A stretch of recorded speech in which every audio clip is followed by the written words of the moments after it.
press, no? Yun, oh, napapatalon pa yung crab, oh. Parang gusto sa aking klase ng clam, no? Oh, yun, oh. Kita nyo, buhay, di ba? Buhay na buhay at hindi ka dito makakakuha ng... Kaya sa unahan? Hey! Tingin dudura. Yan, kaya sa unahan, di ba?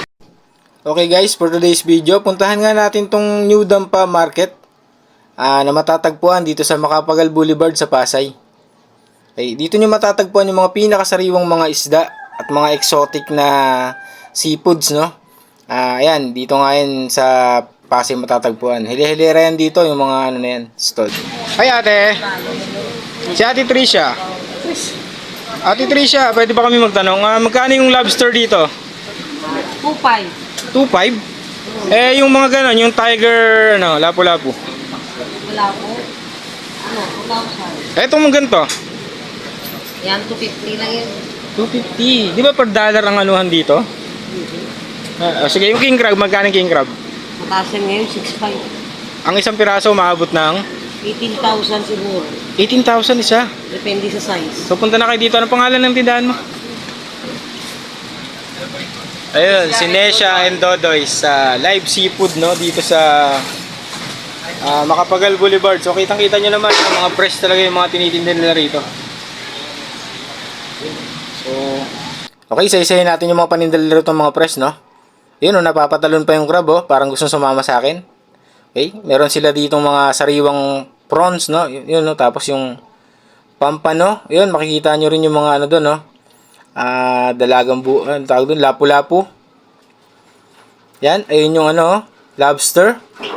Kita nyo naman, buhay na buhay yung lobster na yan, no? So, pumapatak ng isa, hanggang 2 kilo yung per piraso niyan, no? Nang sabi ni ate, yung presyo kanina. 2.5 ba yun? Tapos, ito yung mga exotic na crab. Okay? Mamaya, papakita ko sa inyo yung king crab. Yan, yung mga tulya na 2.5 daw. Hindi ko alam kung per kilo, no? Mga tulya na yan, live na live yan, no? Kita nyo naman, ayan, oh. Ibang type naman yan ng clam. So, dito nyo lang lahat matatagpuan yan sa Pasay. Punta na kayo dito. Ito naman yung malaking klase ng clam, no? Oh, yun, no? Kita nyo, buhay, di ba?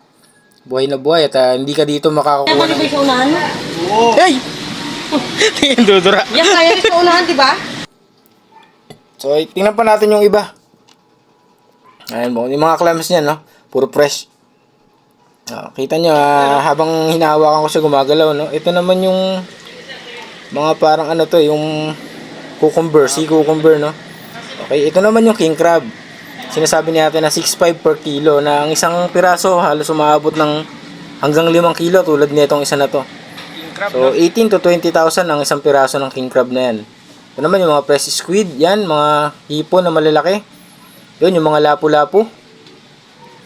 Ano pa ba? Itong mga clams. Yun, no, yung ano, mud crab naman to, mud crab. So, pipili tayo dyan ang bibili natin, no. Yun, no. Kitang-kita nyo, alive na alive. Pag tinatouch nyo, ayan, no, tinan mo. Oh, buhay na buhay sila, no. Talagang, kaya nga lang, may kamahalan. Ito naman, yung lobster, no. Nilapitan na natin, no. Tinangka nating iangat, pero, yun, no. Masyado siyang maliksi. So, kaya may kamahalan to, mga kaibigan, kasi live, eh. Kitang-kita nyo naman na buhay. Buhay na buhay. Okay, pasukin natin yung loob. Oh, ito naman yung, ano, yung parang ano, no, exotic na pating to, eh. Hindi ko alam kung anong tawag dito, pero pating yan. No? So, yun na nga, nakapili na tayo ng bibilhin.